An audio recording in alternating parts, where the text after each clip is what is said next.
জ্বরে যে খাদ্যাভ্যাস, সেই খাদ্যাভ্যাসটা কিন্তু খুব ইম্পর্টেন্ট। যাদের ডেঙ্গু হয়ে গিয়েছে তারা অলরেডি জানেন ডেঙ্গু জ্বরে কতটা ক্লান্ত হয়ে যান। ডেঙ্গু নিয়ে অনেক সচেতন থাকতে হবে স্বাভাবিক জীবনযাপনের জন্য। আপনাদের সবাইকে বলবো যে ডেঙ্গুর ব্যাপারে আপনারা সবাই জানেন যে ডেঙ্গুর পানি যদি জমে থাকে সেই পানিতে ডেঙ্গি হয়।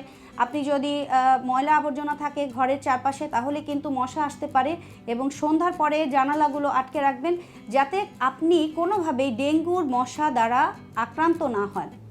এবার আসেন ডেঙ্গু জ্বর যদি হয়ে যায় তাহলে আপনার হোম রেমেডি কী হবে, কী ধরনের খাবার আপনি খাদ্য তালিকায় রাখবেন। খেয়াল রাখতে হবে প্রত্যেকটি জ্বরে আপনার ওজনের 7 কিলো ক্যালোরি করে কিন্তু আপনার কিলো ক্যালোরি প্রত্যেকটা মানুষের জন্য বেড়ে যায় জ্বর হলে। যতটা খাবার খাচ্ছিলেন তার সাথে ক্যালোরি বাড়িয়ে দিতে হবে। আপনি তো এমনি খেতে পারছেন না, তাহলে খাবার কিভাবে খাবেন? জ্বরে মুখের রুচিটা কমে যায়। সেক্ষেত্রে আপনাকে বলবো বারে বারে খাবার খেতে হবে, লিকুইড জাতীয় খাবারগুলো খেতে হবে, ফ্লুইডের পরিমাণ বাড়িয়ে দিতে হবে। বিকজ যদি আপনি ডিহাইড্রেটেড হয়ে যান, জ্বরে যদি আপনি খাবার না খেতে পারেন তাহলে আপনার রোগ প্রতিরোধ ক্ষমতা আরও ধীরে ধীরে কমে যাবে এবং আপনি দ্রুত সুস্থ হওয়ার পরিবর্তে অসুস্থর পরিমাণ আরও বেড়ে যাবে। এক্ষেত্রে প্রোটিনের রিকোয়ারমেন্ট অনেক বেশি থাকে। যাদের ডেঙ্গু আছে বা ডেঙ্গু হয়েছে তাদের ক্ষেত্রে ভিটামিন সি রিকোয়ারমেন্টটাও বেড়ে যায়। যদি মেইন মিল খেতে না পারেন তাহলে ছোট ছোট করে 2 থেকে 2.5 ঘন্টার গ্যাপে একটু লিকুইড ফর্মের খাবারগুলো রাখেন, যাতে করে আপনার যেই অপর্যাপ্ত ক্যালোরিগুলো আছে সেগুলো ফিল আপ হয়ে যায়। আপনি প্রত্যেকদিন আপনার খাদ্য তালিকায় চিকেন স্যুপ রাখবেন, তার ভিতরে অবশ্যই যেন গার্লিক ক্লোভস থাকে অথবা আপনি জিঞ্জার যেন থাকে সেটি অবশ্যই দেখতে হবে।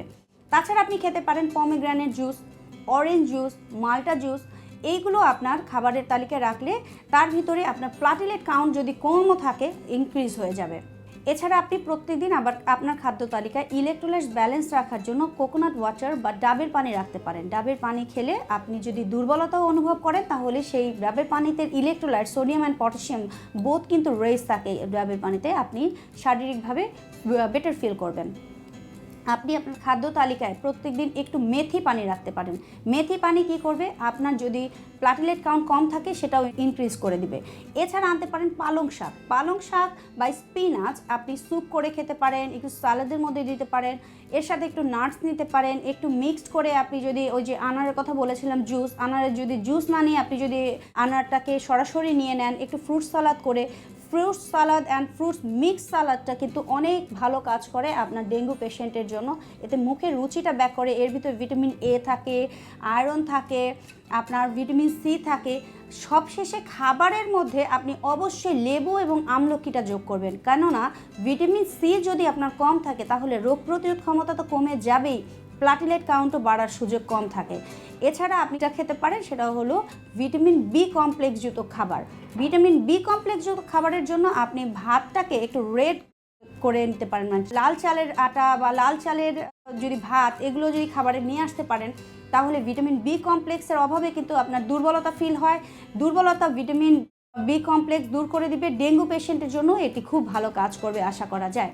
যদি সব মিলিয়ে আপনি আপনার পেটের যদি কোনো রকম কমপ্লিকেশন না থাকে, যদি দুধ হজম করতে পারেন তাহলে খাবারের তালিকায় একটু দুধ রাখেন, কেননা দুধ আপনি সুষম ফুডের ভিতরে একটি সবচেয়ে আদর্শ খাবার আমরা বলে থাকি।